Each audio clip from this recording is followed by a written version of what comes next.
आवाज कहां तक जानी चाहिए? अमरूद छुड़ाते हुए कहां तक? कहां तक? कहां तक?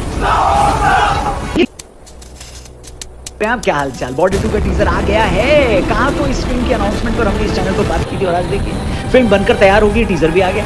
विजय दिवस के मौके पर इस टीजर को रिलीज करने के दो सबसे बड़े कारण थे। पहला तो ये कि आज ही के दिन 1971 में हमने ईस्ट पाकिस्तान को तोड़कर बांग्लादेश बनवाया और जनरल नियाजी से पेपर पर 100 बार लिखवाया। क्या लिखवाया? क्या हमारे पाप थे और पाप रहेंगे। विजय दिवस के मौके पर 16 दिसंबर 2025 को रिलीज हुआ बॉर्डर 2 का पहला टीजर हिंदी सिनेमा के लिए एक बड़ा इवेंट साबित हुआ। 1997 की क्लासिक फिल्म बॉर्डर का सीक्वल होने के नाते इसकी उम्मीदें आसमान छू रही थी और टीजर में उनमें से कई को पूरा भी किया है। सनी देओल की वापसी, वरुण धवन, दिलजीत दोसांझ और अहान शेट्टी की नई पीढ़ी का जोश इस फिल्म में भरा गया।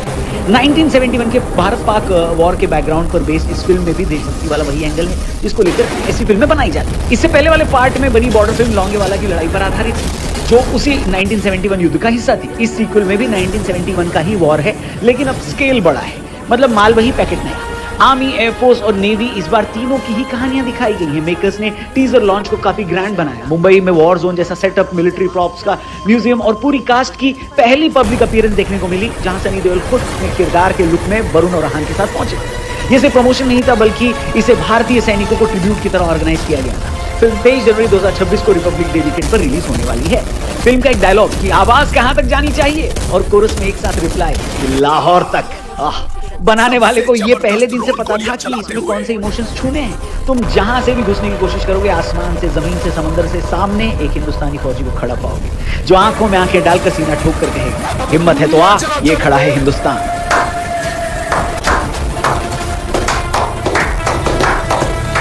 यानी घुसपैठियों और इन्फिल्ट्रेशन को भी फिल्म कैप्चर करने वाली है। इस बार जेपी दत्ता की जगह फिल्म का डायरेक्शन अनुराग सिंह ने किया है जिन्होंने इससे पहले केसरी बनाई थी। प्रोड्यूसर भूषण कुमार, कृष्ण कुमार, जेपी दत्ता और निधि दत्ता इस फिल्म को सुपरवाइज करने वाले हैं। टीजर की लंबाई 2 मिनट से थोड़ी ऊपर है और ये यूएस सर्टिफाइड है। बॉर्डर 2 के बस को लेकर इसी बात से अंदाजा लगाएं कि रिलीज के कुछ ही घंटों में यूट्यूब पर लाखों व्यूज और सोशल मीडिया पर #Border2 ट्रेंडिंग टॉप पर पहुंच गया है। अब फिल्म में कमर्शियल मसालों में क्या क्या भरा गया है देख लेते हैं। सबसे पहले तो स्टार कास्ट की बात करें। वरुण धवन जिनको आर्मी यूनिफॉर्म में इस टीजर में देखा जा सकता है। लुक उनका काफी सीरियस और इंटेंस है।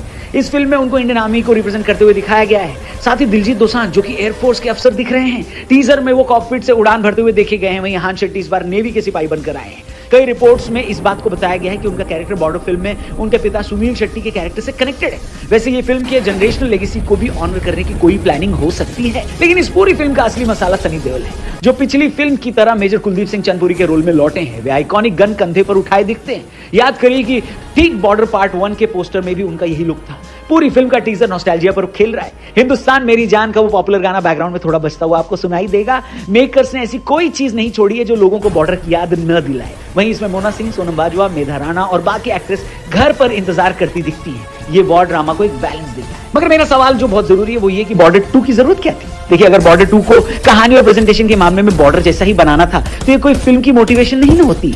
वहीं कई जगह वीएफएक्स पर भी काम बाकी है। लेकिन दोस्तों, बॉर्डर 1 में ऐसा क्या ही बताने के लिए बाकी रह गया था जिसके लिए फिल्म बनानी पड़ी, ये लोग पूछ रहे हैं। मेरे हिसाब से बॉर्डर 1 अपने आप में कंप्लीट फिल्म थी। वहीं बॉर्डर 2 के टीजर की सबसे बड़ी कमी इसके विजुअल इफेक्ट्स में साफ नजर आती है, जहां कई सीनों में ग्रीन स्क्रीन का इस्तेमाल इतना क्लियर और बनावटी लग रहा है कि बैकग्राउंड पूरी तरह से इनफेक्टिव सा लगता है। यानी ये बहुत अच्छा हो सकता था।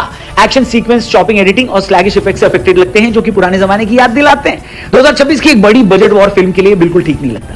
यानी ये उतना इंप्रेसिव नहीं है, इस पे और काम किया जा सकता था। उम्मीद करते हैं ट्रेलर और जब फिल्म आएगी तब इसमें और बढ़िया तरीके से काम किया जाएगा, वरना बहुत ज्यादा ट्रोलिंग हो सकती है इन सारी चीजों को लेकर। लेकिन अब इतने पैसे लगाकर फिल्म बनाई है तो